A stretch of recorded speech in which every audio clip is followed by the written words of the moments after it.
할렐루야. 오늘도 말씀 속에서 주의 음성 듣게 되시기를 예수 이름으로 축원합니다. 귀하신 하나님의 말씀은 에베소서 2장 1절부터 7절입니다. 아멘. 따라하겠습니다. 우리 행복을 위하여 십자가를 지신 예수님. 다시 고백합시다. 우리 행복을 위하여 십자가를 지신 예수님. 우리 믿으며 다 같이 아멘 하겠습니다. 오늘은 우리 주님이 십자가를 지신 이유를 우리 행복을 위함이다라는 초점을 맞춰서 말씀을 나눠보려고 합니다. 자, 우리가 지난 시간에 배웠던 다윗에 대한 이야기를 잠깐 했습니다. 육체적인 간음이 얼마나 무서운 결과를 가져오는가 우리가 잠깐 배우게 되었죠.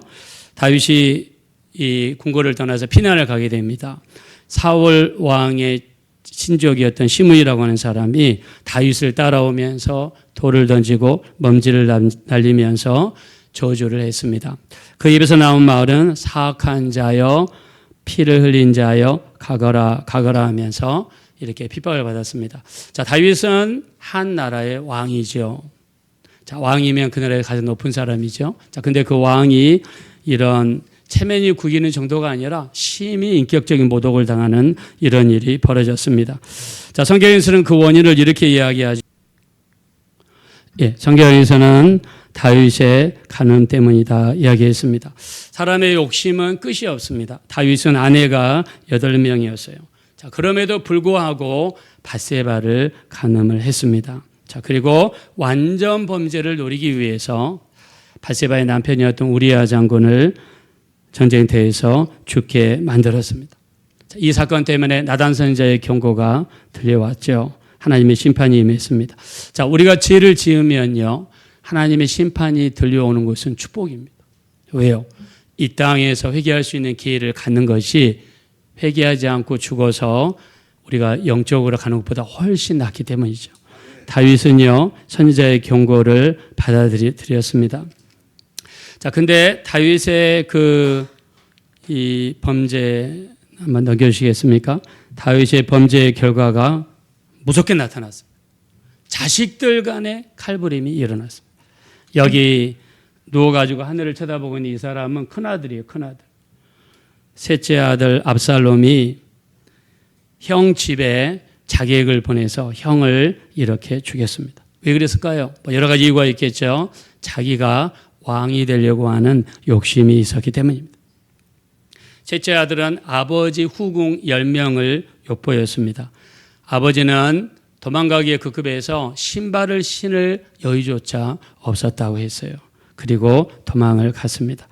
자, 넘겨주시면 다윗의 간음의 결과는 무서웠습니다. 첫째, 자기가 파괴됐어요. 두 번째, 가정이 파괴됐습니다. 세 번째, 나라가 파괴됐어요. 육체적인 간음이 이렇게 무서운 결과를 가져왔습니다. 성경은 경고합니다. 하나님이 심판을 경고하죠. 음행하는 자들과 간음하는 자들을 하나님이 심판하시겠다고. 주어가 하나님이고 동사가 심판입니다. 즉 하나님의 결의 의지를 보여주시는 거죠. 하나님을 경외하는 자는 이런 말씀을 우리가 헛되이 받을 수 없죠. 무서운 경고로 받아들여야 될 줄로 믿습니다. 자, 우리 십계명 중에 간음하지 말라 십계명에 있죠. 자, 근데 육체적인 간음만 우리가 무서운 것이 아니라 영적인 간음도 무섭죠. 넘겨주시면 성경에서 영적인 간음을 우상숭배라고 해요. 영적인 간음을 우상숭배. 우리가 제사를 지내고 제사상 앞에 절하고 또 제사를 드리면서 또 제사 음식을 먹는 것. 자, 이게 영적인 간음입니다. 공교롭게도 10계명 1계명부터 3계명은 우상을 섬기지 마라, 절하지 마라. 이 우상 숭배하고 관련된 계명. 10개의 10계명 중에서 첫 번째 1, 2, 3가 우상 숭배에 대한 내용이라면 그만큼 중요하다는 이야기죠. 자, 그래서 제가 지난주에 우리 최낙정 목사님의 간증을 말씀드렸죠. 아버지, 제사 지내는 아버지를 이렇게 달려가서 두 손을 잡고 말렸을 때 아버지가 기절했습니다. 아버지가 보니까 키가 5m 정도 되는 큰 하얀 옷을 입은 사람이 손에 칼을 들고 아버지에게 달려드는 것을 목격했죠. 그 때문에 무서워서 아버지가 기절했습니다. 나중에 일어나서 그것이 하나님이 보낸 천사라는 걸 알고 나서 그 오랫동안 우상 숭배하고 지사 지냈던 아버지가 회개하고 예수 믿는 역사가 나타났습니다. 자, 영적인 간음만 우상 숭배가 아니라 탐심도 우상 숭배입니다. 자, 탐심은 우리 고린도서 3장 5절, 우리 6절인데 우리 여러분한테 암기하라고 이런 말씀드렸죠. 한번 읽어봅시다. 시작. 그러므로 땅에 있는 지체를 죽이라. 곧 음란과 부정과 사욕과 악한 정욕과 탐심이니 탐심은 곧 우상 숭배니라. 이것들로 말미암아 하나님의 진노가 임하느니라. 자, 여러분 이거는 구약이 아닙니다. 신약입니다. 6절에 보니까 하나님의 진노가 임한대. 땅의 지체, 육신의 정욕. 우리가 육신의 정욕으로 끌려다닐 것인가? 육신의 정욕, 음란, 부정, 사욕, 악한 정욕, 탐심. 여기서 탐심은 우상 숭배다. 여기서. 제가 이 십계명을 이번 말씀을 준비하면서 넘겨보시면은 한번 살펴봤는데, 자, 십계명 중에 마지막 계명이 탐하지 말라입니다. 자, 근데 탐하지 말라, 뭐 하지 말라가 2번 기록이 된 게 탐심과 관련돼요. 우상 숭배하지 말라, 절하지 말라. 물론 같은 맥락이지만 단어는 다르죠. 근데 성경에 마지막 계명 탐심에 대해서는 2번 경고했어요. 내 이웃의 집을 탐하지 말라. 내 이웃의 아내나 남종이나 여종이나 소나 낙이나 내 이웃의 소유를 탐내지 말라.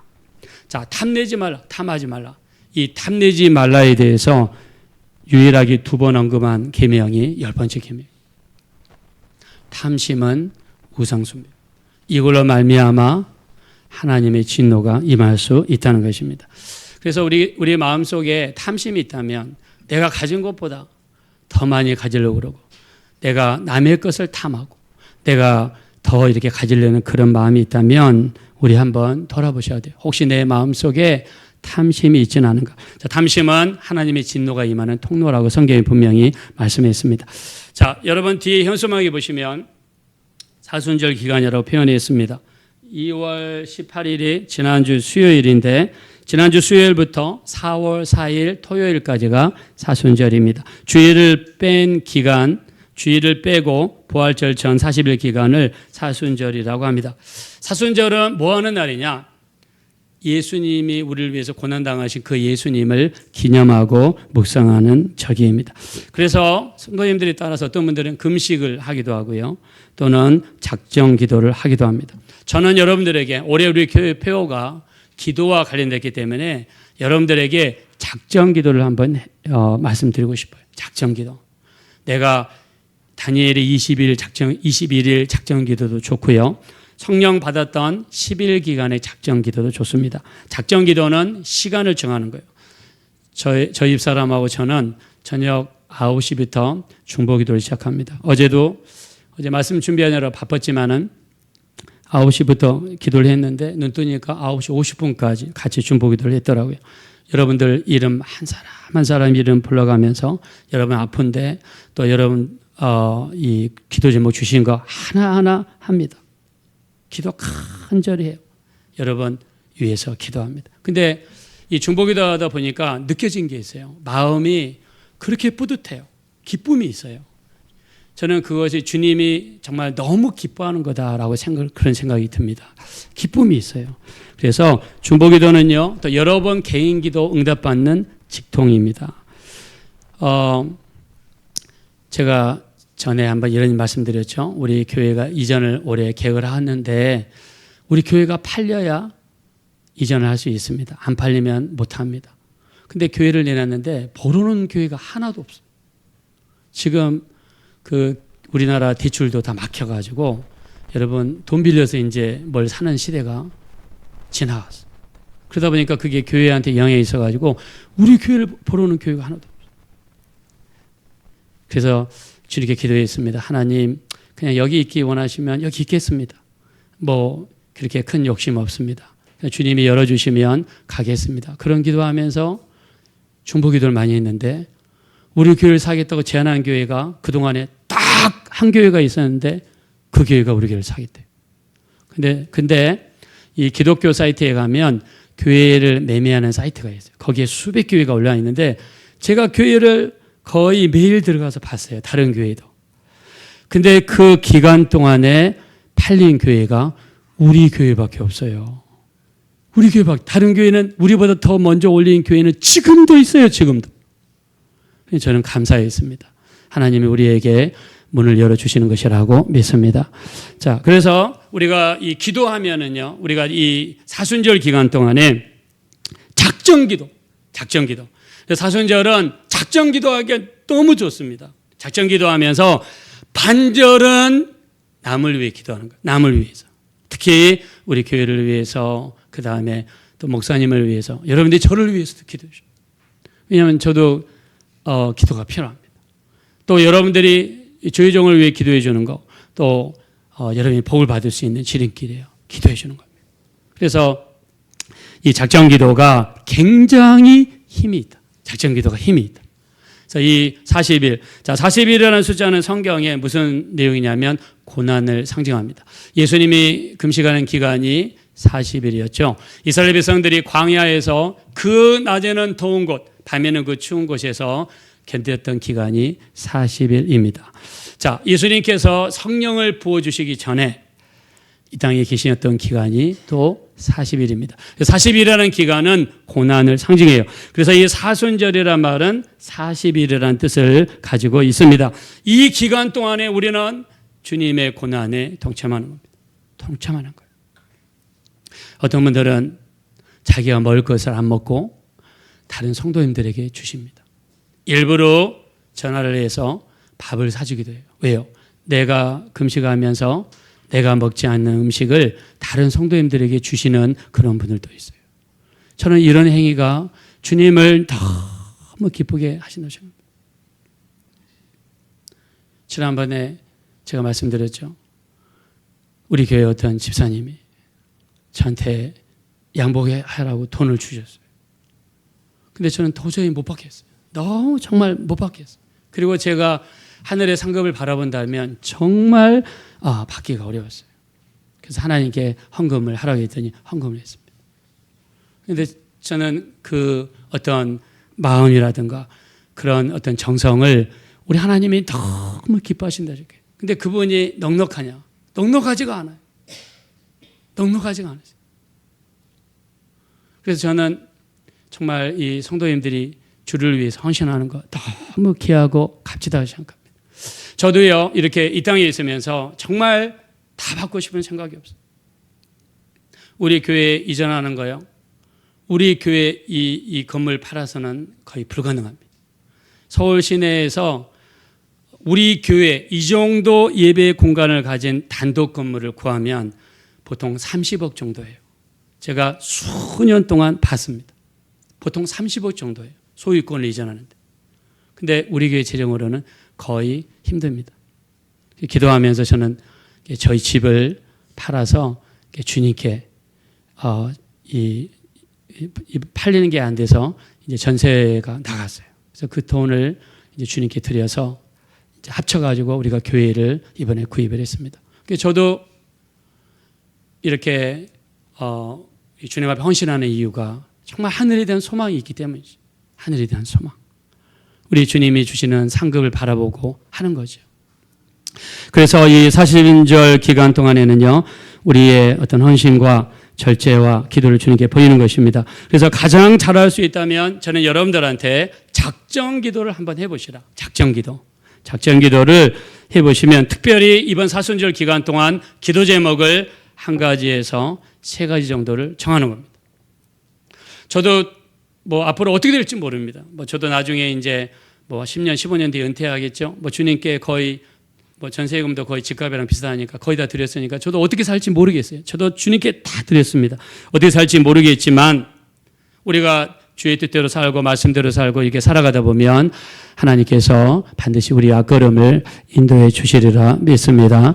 자, 그래서 사순절은 하나님이 역사하는 시간이다. 넘겨주시면, 자, 십자가 처형은 역사상 가장 잔인한 처형이에요. 공포의 대상입니다. 첫째, 인간에게 말할 수 없는 수치를 줘요.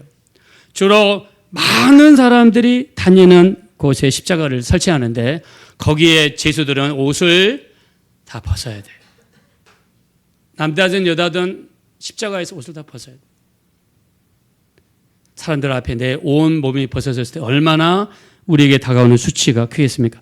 지나가는 사람들은요, 그 사람의 내막을 살피지 않습니다. 십자가에 못 박히다 그러면 저 사람은 무조건 중죄인입니다. 침을 뱉고 지나갑니다. 그 집안에 십자가 못 박힌 사람이 나왔다 그러면 사회적인 매장을 당합니다. 그리고 십자가 처형은 빠르면은 몇 시간이지만 길면은 며칠을 간다고 합니다. 장시간의 고통이 인간이 참을 수 없는 고통이라고 합니다. 어떤 사람들이 십자가 처형을 당하느냐? 도망간 노예, 도망가다가 잡힌 노예들 또는 반역자, 중범죄자들이 십자가 처형을 받았습니다. 자, 이렇게 하는 이유가 왜 그러냐면 이 십자가 처형을 만인 앞에 공개함으로써 같은 죄를 지으면은 이렇게 무서운 형벌을 당한다는 것을 본보기로 보여주는 것입니다.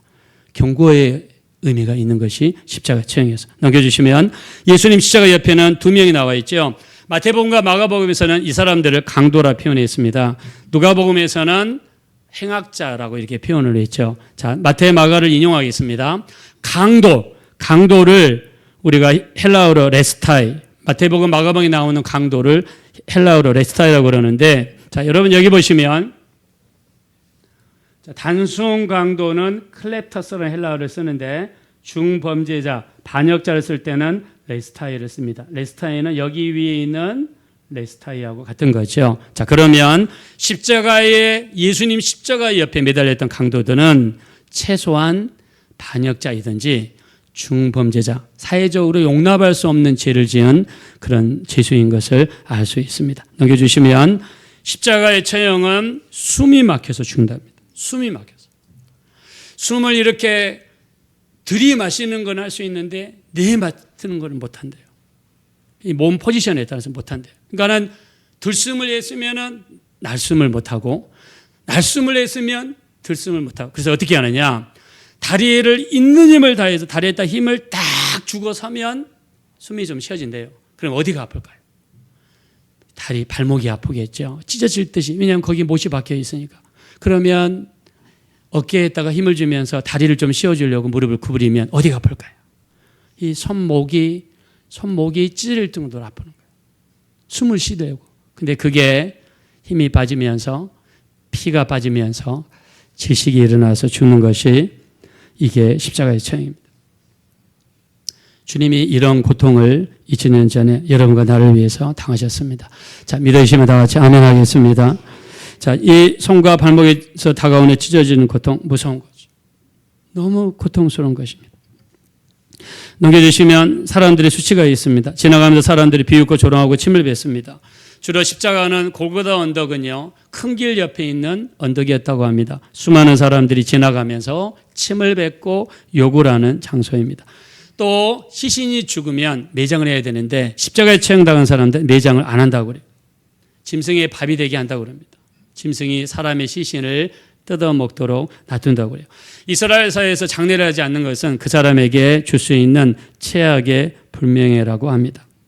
십자가는 저주와 불길함과 상스러움을 상징해서 십자가란 단어를 입에 올리기도 사람들이 원하지 않았다고 합니다. 성경은 이렇게 이야기합니다. 우리 주님이 넘겨주시면은, 그러면 주님도 중죄자, 중범죄자 또는 도망간 노예였기 때문에 십자가에 못 박혀 있을까요? 아닙니다. 성경은 이렇게 이야기합니다. 오른쪽에 보시면 베드로전서 2장 24절 다 같이 읽읍시다. 시작.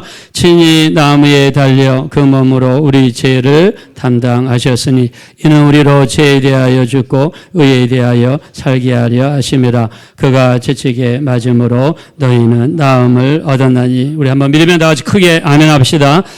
내 죄를 위하여, 여러분과 내 죄를 위해서 십자가에 매달렸어요. 주님은 자신의 죄 때문에 매달린 게 아니라 내 죄 때문에 매달렸습니다. 오늘 우리가 읽었던 본문 주보 한번 1절 보겠습니다. 우리 주보로 돌아가셔서 1절 말씀 보실까요? 다 같이 읽어봅시다. 시작. 그는 허물과 죄로 죽었던 너희를 살리셨도다. 아멘. 자, 예수님이 십자가에 매달린 것은 우리의 허물과 죄다. 자, 허물을 헬라어로 파라프토마라고 하는데 미끄러짐이라는 뜻입니다. 살아가다가 내가 미끄러졌어요. 즉 말씀대로 살지 못해서 미끄러졌어요. 실수했습니다. 죄를 지었습니다. 이런 게 우리의 허물입니다. 죄를 하마르티아는 궁수가 활을 쐈는데 관약에 맞지 않고 옆으로 빗나갔어요. 즉 말씀을 빗나간 삶, 목적을 빗나간 삶, 이거를 성경에서는 죄라고 표현했습니다. 우리는 허물과 죄로 죽었어요. 우리의 죄의 원조는 아담입니다. 우리 예수님께서는 이런 죽었던 우리를 주님께서 십자가에서 우리를 다시 살리신 줄로 믿습니다. 자, 그 다음에 넘겨주시면, 자, 우리는 어떤 사람들이었습니까? 과거에 어떤 삶을 살았을까요? 오늘 우리 에베소서 2장 2절에 보니까 이 세상 풍조를 따르고 공중 권세 잡은 자를 따르고, 공중 권세 잡은 자가 누굽니까? 마귀죠. 세상 풍조를 따랐어요. 우리의 삶의 양식은 3절에 보니까 육체의 욕심을 따라 지내며 육체와 마음에 원하는 것을 했습니다. 우리가 과거에 내 육체와 마음이 원하는 대로 끌려다녀요. 기도하지 않으면 그렇게 되죠. 말씀이 없으면 그렇게 됩니다. 한번 넘겨주시기 바랍니다. 어떤 목사님 설교를 들어보니까 이런 말씀 하시더라고요. 여러분 지금 화장실 예쁘죠? 요즘에 그 구축 아파트를 신축으로 리모델링 또는 인테리어 할 때 이렇게 예쁘게 한다고 합니다. 보통 25평, 30평이면 집안에 화장실이 2개가 있습니다. 어떤 그 부부가 있었는데요. 좀 오래된 좀 보신 분인데 주택 1층을 세를 들어 살았습니다. 주인은 2층에 살고 1층에서 살았어요. 근데 자기 집 아들이 주인의 장독대를 맨날 깼어요. 그래서 주인이 나가주시오라고 정중하게 부탁했습니다. 그래서 집이 없는 삶이 너무나 서럽다. 우리 아들, 우리 자녀들 마음껏 한번 뛰놀게 한번 해보자. 그래서 안 먹고 안 입고 이렇게 전략해가지고 조그만한 단독주택을 샀습니다. 근데 옛날에 단독주택은 여러분들 알다시피 화장실이 어디 있습니까? 화장실이 밖에 있어요. 마당에 있어요. 어느 날 같은 대학 동기 집들이를 갔는데 그 집은 아파트인데 방이 3개인데 화장실이 여기 그림에서 보다시피 집 안에 있었습니다. 화장실이 2개 있는 것도 너무 부러웠고요. 아마 지금 요즘 분들은 이해를 못할 거예요. 화장실이 집에 있는 게 그렇게 부러울 때가 있었어요. 옛날에. 아파트 이렇게 사람들이 많지 않을 때. 아파트에 갔더니 화장실이 집 안에 있는 거예요. 우리나라 화장실은 다 밖에 있었어요. 근데 집 안에 화장실이 있는 거예요. 그것도 하나가 아니라 2개. 이것 때문에 이 아저씨가 충격을 받았다고요. 그래서 또 어떻게 했겠어요? 안 먹고 안 입고 해가지고 아파트 30평을 샀습니다. 30평을 샀는데 그렇게 좋더래요. 화장실 비 안 맞아도 되고 밖에 나가서 추운 겨울날 떨면서 화장실 볼 일 안 봐도 되고 너무나 좋더래요. 친구들을 다 부르죠. 집을 사면 집들이를 합니다. 기분이 좋아가지고 아저씨가 술을 많이 마셨어요. 그리고 친구들이 간 다음에 화장실 들어갔어요. 화장실 들어가는데 안 나오시는 거예요. 그래서 30분 지나도 안 나와서 그분의 아내가 들어가니까 들어가다가 화장실 바닥이 타일이잖아요. 미끄러져가지고 뇌진탕으로 그날 돌아가셨어요. 실제로 있었던 이야기. 이번은 이 화장실, 집안에 있는 화장실 2개를 사기 위해서 거의 20년, 30년을 안 먹고 안 입고 돈을 모았어요. 그래서 이 화장실에 들어갔어요. 너무 안타깝죠. 너무 안타깝습니다. 좀 더 정말 좀 조심히 들어가시지. 근데 그때는 화장실이 어떤 건지를 모르니까 미끄러운지 안 미끄러운지 잘 모르니까 그냥 무조건 술김에 확 들어갔다가 미끄러져 가지고 내가 다치셔서 돌아가셨어요. 그분에게 복음이 전해졌습니다. 그 부인에게 우리의 인생이 아무리 이 땅에서 잘 먹고 잘 살아도 예수 믿지 않으면 아무것도 아닌 인생이다. 그래서 이분이 나중에 이 여자분이 예수를 믿게 되었습니다. 자, 만약에 우리 인생이, 물론 이 남자분의 인생은 정말 너무 가슴이 아프고 누리지 못한 거 너무 안타깝습니다. 자, 그러나 자, 만약 이거를 우리 한번 영적으로 비교해 보겠습니다. 내가 이 땅에 살면서 내가 육신을 따라만 살고 육신의 정욕을 위해서만 살고 내 욕심을 채우는 거에만 내가 살고 영혼에 대해 관심이 없고 예배에 관심이 없고 기도에 관심이 없고 영적인 게 관심이 없고 오직 내가 세상적인 것만 관심을 두고 만약에 살아간다면, 그래가지고 만약에 불의 사고를 당한다면, 여러분 그 인생은 물론 당사자에게 너무 죄송하고 너무나 안 됐고 하지만 영적으로 볼 때 우리가 주님 앞에 갔을 때 여러분 상이 있을까요? 우리는 그런 삶을 살았어요. 지금까지. 근데 앞으로도 그런 삶을 살면 될까요? 저는 아니라고 생각합니다. 우리가 왜 헌신합니까? 우리가 왜 하나님 앞에 헌금합니까? 저는 대학교 다닐 때 그 마크 월터스라고 하는 제 미국인 친구가 있었어요. 그 친구가 자기 미국 갔다 온다 그러길래 그때 니콘, 옛날에 한때 우리나라에 목에다 거는 카메라가 유행한 적이 있었어요. 그래서 저는 그게 보니까 너무 갖고 싶은 거예요. 근데 우리나라에서는 100만 원이 넘어요. 100만 원, 150만 원. 그래서 니콘, 영어로 나이콘, 이 카메라가 니네 나라에서 얼마나 이랬더니 30만 원대. 그걸 수입해가지고 이렇게 팔아서 돈 버는 사람이었어요. 하나 사다 달라. 30만 원을 줬어요. 그랬더니 공항에, 김포공항에 들어올 때 이 새로 사가지고 들어오면 관세를 내니까 들어올 때 자기 것이냐 목에다 걸고 들어왔어요. 저도 며칠 동안 그냥 너무 좋아가지고 막 눕기 전에도 목에다 걸어보고 그냥 막 일부러 밖에 나가서 걸어보고 사진 찍지도 않으면서 폼 내려고 했어요. 부지런한 짓이죠. 근데 하나님 앞에 추수감사절이 다가왔는데 제가 드릴 게 없더라고요. 제가 그때 대학생 시절인데 드릴 게 없어요. 그래서 제게 있는 그 니콘 카메라를 주님께 드렸어요. 무명으로 드렸어요. 그랬더니 교회에서 이게 누가 하신 것이냐. 제가 아무 말도 안 했습니다. 왜냐하면 또 이름이 밝혀지면 하늘의 상이 없어질까 봐 안 밝혔어요. 근데 그걸 나중에 100만 원 넘게 팔아서 교회에 썼다고 그러더라고요. 그게 87년도 하나님께 드렸어요. 자, 우리가 이 땅에 살면서 지극히 작은 것이라 하더라도 우리 헌신하는 이유가 무엇입니까? 크지 않더라도 하늘에 대한 소망 때문이죠. 우리 주님은요, 넘겨주시면 십자가에서 자, 이렇게 당하셨습니다. 한번 읽어봅시다. 시작. 그가 찔림은 우리의 허물 때문이요 그가 상함은 우리의 죄악 때문이라. 그가 징계를 받음으로 우리는 평화를 누리고 그가 채찍에 맞음으로 우리는 나음을 받았도다. 아멘. 자, 허물과 죄는 예수님을 찔리게 만들었어요. 예수님을 상하게 만들었어요. 왜 우리 허물과 죄가 이렇게 무서운가? 주님이 이걸 해결하기 위해서 십자가에 못 박힐 정도로 우리에게는 죄와 허물은 무서운 겁니다. 주님이 징계를 받음으로 우리 삶 속에 평화가 찾아온 줄로 믿습니다. 자, 믿으면 한번 다 같이 크게 아멘 합시다. 주님이 채찍에 맞음으로 내가 나음을 입었다 믿으면 다 같이 아멘 하겠습니다. 주님이 채찍에 맞으면 우리가 나음을 입었어요.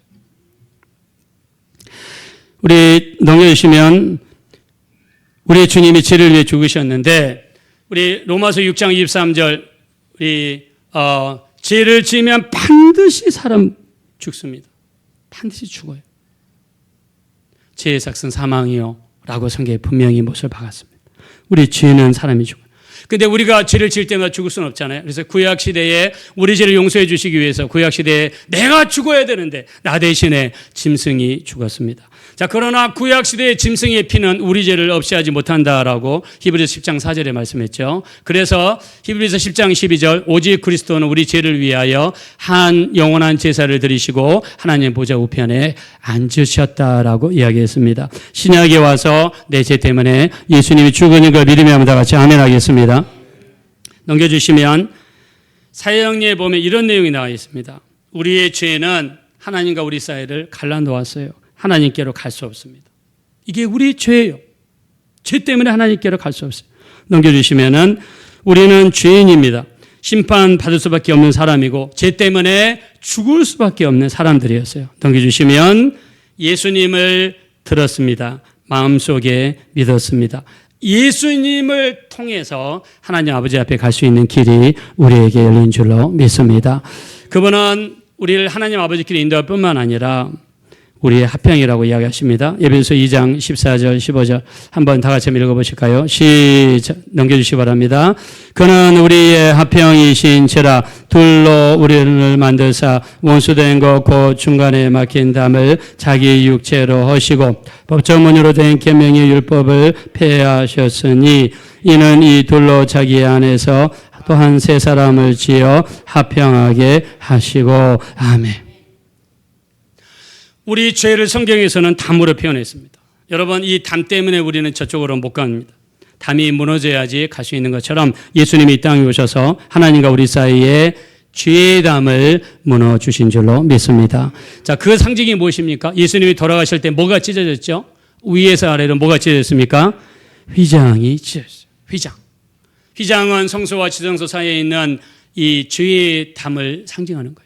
예수님이 돌아가시는 순간에 그게 찢어져서 누구든지 예수님을 의지하는 자마다 하나님께 나갈 수 있는 길을 열어주신 줄로 믿습니다. 이제 우리는 어떤 사람이 됐습니까? 넘겨주시면 덤으로 사는 인생이 됐습니다. 로마서 14장 8절 다 같이 읽어봅시다. 시작. 우리가 살아도 주를 위하여 살고 죽어도 주를 위하여 죽나니 그러므로 사나 죽으나 우리가 주의 것이라. 따라합시다. 살아도 주를 위하여 살고 크게 하겠습니다. 죽어도 주를 위하여 죽습니다. 자, 옆에 있는 분들 고백하겠습니다. 살아도 주를 위하여 삽니다. 죽어도 주를 위하여 죽습니다. 서로 고백하겠습니다.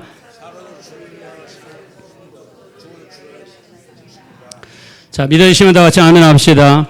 그 다음 마태복음 8장 16절 17절 예수님은 우리 치유를 위해서 이 땅에 오셨습니다. 넘겨주시면 예수께서 말씀으로 귀신들을 쫓아내시고 병든 자들을 다 고치시니 우리의 연약한 것을 친히 담당하시고 병이 짊어지담을 이르러 하십니다. 주님이 십자가에 지시고 피 흘려주시고 죽으시고 부활하신 이유는 우리의 질병을 담당하기 위함이다 그랬습니다. 우리 질병을 담당하기 위해서 이 땅에 십자가를 지셨다. 그 다음에 넘겨주시면 이분은 김효송 목사님입니다. 이분은요 중국과 베트남에서 한센인들의 아버지로 불리시는 분이에요. 지금 사진을 보면 얼굴이 되게 온전하신 분인데 이분은 군대에 갔는데 군대에서 나병에 걸렸습니다. 나병 판정을 받아가지고 군에서 면제를 받아서 강제 집으로 기가 조치되었습니다. 당시 나병은요 하늘이 내린 저주. 그래서 나병이 걸리면 집에서 나와야 됩니다. 밖에 나와서 동굴에서 혼자 살다가 죽던가 아니면 전라도 남쪽에 있는 소록도에 가서 살다가 거기서 죽는 겁니다. 그때 당시에는 치유법이 없어가지고 사람들이 나병에 걸리면 무조건 사람이 죽었어요. 이분이 예수를 믿으셔서 집에 유서를 남기고 집에서 나왔습니다. 그리고 산에 올라가서 기도하다 죽으리라고 작정합니다. 산에 올라가서 기도를 하면서 제일 처음에 하나님을 원망했어요. 하나님, 나 예수 믿는 사람인데 내가 왜 나병에 걸립니까? 저 믿지 않는 사람도 안 걸리는데 왜 내가 나병에 걸립니까? 하나님 너무합니다. 원망을 했어요. 근데 기도를 계속하면서 그 원망이 회개로 바뀌었어요. 지금까지 온전히 예배하지 못하고 온전히 기도하지 못하고 말씀 묻지 못한 자신의 모습을 보게 되고 하나님 앞에 철저하게 회개했어요. 금식하면서 하나님 앞에 기도하는데 한 10일 정도 지나는데 주님의 음성이 들려왔습니다. 내가 너를 사랑한다라는 음성이 들려왔습니다. 할렐루야. 여러분, 우리 주님이 여러분 사랑한 거 믿습니까? 예, 주님이 우리를 사랑하세요. 내가 너를 사랑한다. 그 음성이 들려오는데 피부에 감각이 돌아요. 나병 환자는 원래 추위를 못한다고 합니다. 그 다음에 통증을 못 느낀다고 그래요. 근데 갑자기 손끝에서부터 통증이 느끼기 시작해요. 그리고 몸이 추워지기 시작해요. 너무 놀라서 옷을 걷어보는데 반점이 옛날에는 이렇게 컸는데 반점이 점점 줄어들기 시작했습니다. 그리고 기도를 마칠 때면은 몸에 있는 여기 얼굴에 보시면 이렇게 맨들맨들 하신 것처럼 몸에 있는 모든 나병이 치유받고 말았습니다. 할렐루야. 자, 여러분에게도 이런 치유 역사가 임하기 원하시면 우리 다 같이 한번 아멘 합시다.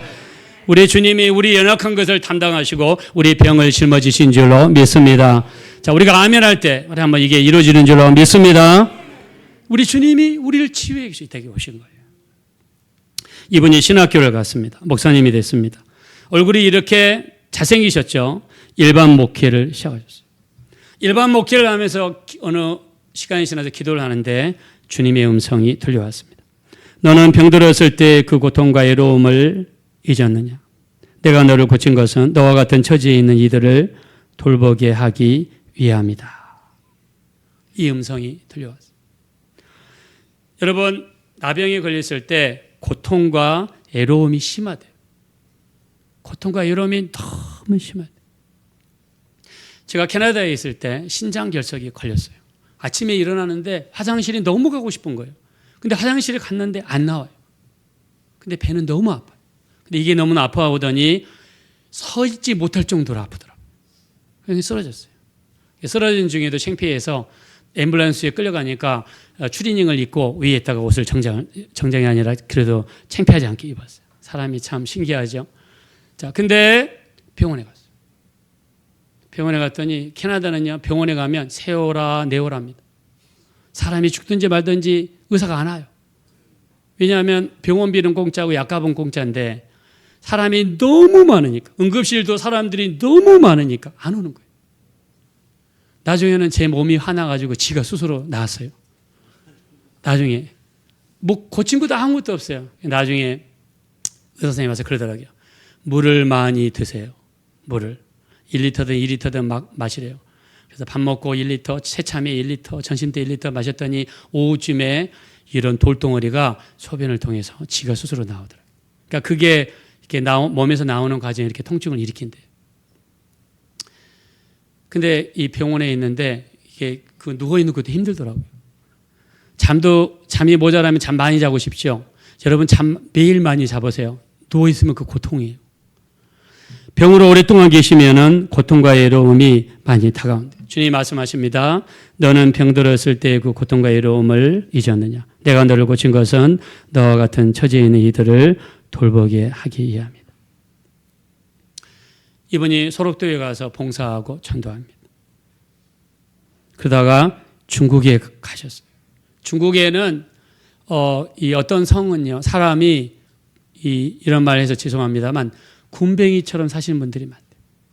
나병에 걸리면 이 눈썹이 빠지고 그 다음에 귀가 움드러지고 그 다음에 손목이 나가고 팔목이 나가고 어깨가 나가고 발목이 나가고 무릎이 나가고 다리가 나가요. 근데 입은 있기 때문에 밥 먹을 때는 그 나병 환자들이 몸을 대굴대굴 굴러서 이 짐승처럼 밥그릇에다 대놓고 음식을 먹어요. 지금이야 그렇게 하면 큰일 나겠죠. 봉사자들이 옆에서 떠서 먹여주기. 물론 지금은 나병이 치유돼서 낫습니다. 근데 그때 당시엔 그런 치유가 없으니까 이 김효석 목사님이 가서 어떻게 하느냐. 나병 환자의 팔을 잡습니다. 그리고 깊이 있는 고름은 잘 안 빠져요. 그래서 자기 입을 그 환부에다가 댑니다. 그리고 그 고름을 입으로 빨았다고 합니다. 그러면서 복음을 준 거예요. 그 모습을 본 사람들이 옆에서 웁니다. 그리고 사신성현하는 김효석 선교사님의 모습을 보고 예수님을 믿기 시작했어요. 할렐루야. 이분이 이렇게 이야기합니다. 자, 세상이 버린 이들의 상처를 내가 만진다. 이분이 하신 말씀이에요. 사랑은 혀끝에 있지 않고 손끝에 있다.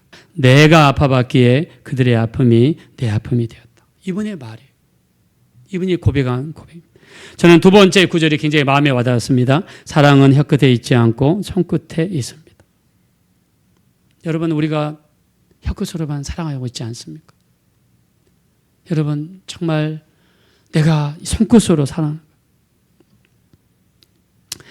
넘겨주시면 고린도후서 8장 9절입니다. 우리 주 다 같이 읽읍시다. 시작. 우리 주 예수 그리스도의 은혜를 너희가 알거니와 부유하신 이로써 너희를 위하여 가난하게 되심은 그의 가난함으로 말미암아 너희를 부유하게 하려. 저는 이 고린도후서 8장 9절을 읽으면서 굉장히 많이 봤어요. 여기서 부유하다는 게 영적인 부유만 이야기하냐, 물질적인 부유도 이야기하냐. 보니까 고린도후서 8장은요, 헌금한 사람들을 축복하는 내용이 고린도후서 8장이에요. 물질로 축복해 달라는 거예요. 그러면서 이 말씀을 인용합니다. 예수님은 부유하신 분입니다. 이 세상을 창조하신 분이고 이 세상의 모든 것을 가진 분이 우리 예수님인 줄로 믿습니다. 근데 그분이 왜 가난하게 됐어요? 인자는 머리 둘 것이 없다. 여우는 굴이 있고 새는 둥지도 있지만 인자는 머리 둘 것이 없다. 인자는 자기가 잠잘 수 있는 집도 없었어요. 왜 스스로 가난하게 되셨습니까? 여러분들을 부유하게 만들기 위해서. 여러분들이 가난 때문에 고통당하고 병 때문에 고통당하고 문제 때문에 고통당하고 밤낮으로 힘들고 어려워하는 여러분들을 힘을 주고 행복하게 만들고 기쁨을 주고 즐거움을 주시기 위해서 우리 주님이 불행의 길을 택하신 줄로 믿습니다. 여러분 만약에 사촌 중에 한 분이 잘 살게 하기 위해서 여러분이 불행의 길을 가라 그러면 가시겠어요? 저는 아마 못 갈 것 같습니다. 근데 주님은 우리를 행복하기 위해서 불행의 길을 택하셔서 넘겨주시겠습니다. 주님은 우리 행복을 위해서 십자가에서 제사하셨습니다. 구원의 길로 인도하셨습니다. 신분적으로 하나님의 자녀가 되고 천국 백성이 하셨습니다. 치유를 가져다 주셨습니다. 그리고 저주를 가져가셨습니다. 그리고 우리에게 축복을 주신 줄로 믿습니다. 축복하겠습니다. 예수님 때문에 여러분이 잘 되기 원합니다. 같이 아멘 합시다. 크게 합시다. 우리 예수님 때문에 여러분에게 치유의 역사가 일어나기 원하시면 다 같이 아멘 합시다. 예수님 때문에 여러분 가정의 문제가 떠나기 원하면 다 같이 아멘 합시다. 여러분의 소망이 이루어지게 되시기를 예수 이름으로 축원합니다. 제가 어제 저녁에 그림을 찾으면서 이 그림을 딱 봤어요. 근데 저는 이 예수님의 얼굴이 물론 이런 얼굴인지 몰라요. 저는 예수님을 본 적은 있어요. 그러나 얼굴은 본 적은 없어요. 근데 예수님이 이런 얼굴인지는 저는 모릅니다. 근데 예수님이 안아주는 모습이 저 머리 뒤통수만 보이는 사람이 꼭 저 같아요. 또 여러분도 아마 여러분들 같을 겁니다. 너무 다정하시고 너무 인자하시고 사랑이 넘치시는 모습이어서 가져왔습니다. 예수님은 우리 행복을 위해서 십자가에 못 박혔어요. 여러분이 잘 되시라고, 여러분이 행복하시라고, 여러분의 문제가 떠나가고 여러분의 형통을 위해서 십자가에 못 박히신 줄로 믿습니다. 우리 하나님은 좋으신 하나님입니다. 우리 동의하시면 아멘 합시다. 넘겨보시면 하나님은 좋으신 하나님입니다. 우리가 행복하기 원합니다. 다 같이 한번 믿으며 아멘 합시다. 하나님은 우리를 지키시기 원한다고 믿으며 아멘 합시다. 하나님 우리 문제를 해결하시고 우리 갈 길을 인도하시는 줄로 믿습니다. 그 하나님이 아들을 보내셔서 예수님이 지금 이 시간에 함께 하신다고 믿습니다. 저는 우리가 예수님 믿으면 무조건 헌신해라, 무조건 고난당해라, 뭐 그런 메시지도 물론 필요하겠지만 주님이 이 땅에 우리에게 주신 걸 보니까 아니 채찍에 맞아서 우리가 낫게 하시려고. 여러분 집안에 병든 자가 있으면 얼마나 고통입니까? 힘듭니까? 근데 주님이 그 문제를 해결해 주셨어요. 그럼 얼마나 기뻐요? 기쁘지 않습니까? 기쁨과 행복, 즐거움을 위해서 우리 주님이 이 땅에 오셨어요. 주님이 그 저주를 상징하는 십자가를 지었어요. 그리고 저주를 짊어 가져가시고 우리에게 뭘 주셨습니까? 축복을 주시고 형통을 우리에게 주신 줄로 믿습니다. 주셨어요. 그래서 하나님은 좋으신 하나님입니다. 한번 우리 좋으신 하나님 찬양해 봅시다.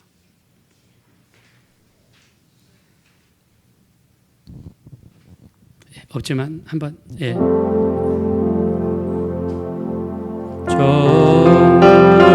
좋으신 하나님 가슴에 손을 주시고 좋으신 하나님 참 좋으신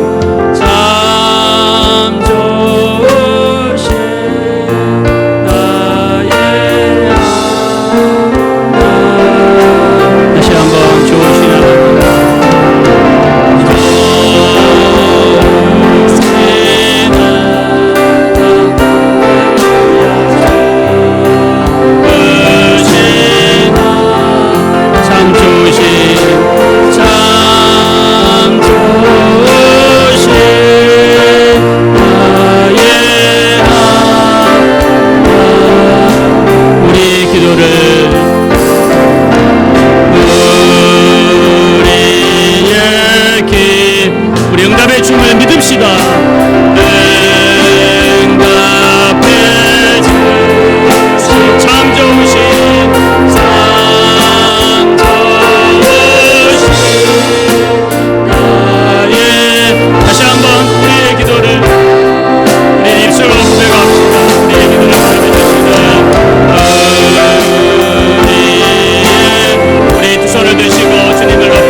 좋으신 하나님을 동의하십니까? 좋으신 하나님입니다. 그래서 아들을 보내주신 거예요. 문제를 해결해 주시고 우리에게 행복을 주시기 위해서 여러분의 삶이 행복했으면 좋겠습니다. 동의하시면 다 같이 아멘 합시다. 염려 근심 걱정이 떠나갔으면 좋겠습니다. 삶의 펴주시고 형통하시고 모자란 것들이 있다면 채우시는 역사가 나타나게 되시기를 예수 이름으로 축원합니다. 기도하겠습니다. 기도하실 때 정말 우리 주님이 우리를 위하여 받으신 고난과 핍박과 저주가 우리에게 축복이 됐습니다. 우리 주님으로 인해서 행복하기 원합니다. 주님을 인해서 기쁘기 원합니다. 주님으로 인해서 즐겁기 원합니다. 우리 이 땅의 삶에서 어려운 일이 있을 때마다 주님께 기도하게 하시고 맡기게 도와주시고 기도하는 사람이 되게 도와주시고 예배하는 사람 말씀을 붙잡고 살아갈 수 있는 우리가 되게 달라고 우리 앞심으로 간절히 기도하겠습니다. 그러시고 자비로우신 하나님 진심으로 감사합니다. 이 시간에도 우리를 불쌍히 여기시며 우리를 긍휼히 여겨주셔서 우리 하나님 우리를 도와주시며 진심으로 감사합니다. 예수님의 피를 의지합니다. 주님의 피를 의지합니다. 우리 주님의 저쪽에 맞음으로 우리가 나음을 입었음을 믿습니다. 우리 주님의 찔리심 우리 허물 때문이요 주님의 성하심 우리의 죄악 때문이다. 그가 징계를 받음으로 우리가 평화를 누리고 그가 저쪽에 맞음으로 우리가 나음을 입었다 하셨습니다. 우리 주님이 이 땅에서 받으신 이런 역사들이 우리의 기쁨이 되고 행복이 되고 또한 축복이 될 수 있도록 우리 하나님 인도해 주시고 우리 하나님 도와주시기를 간절히 원합니다. 성령으로 역사하시며 성령으로 도와주시고 은혜를 베풀어 주시고 역사해 주시고 허락하신 주 예수님 우리를 위하여 징계를 받으심으로 우리에게 평강이 임하신 줄로 믿습니다.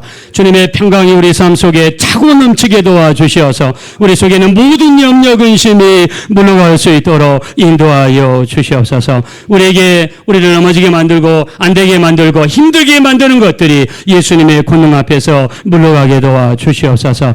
우리 주님이 채찍에 맞으심으로 우리가 나음을 입었다고 했습니다.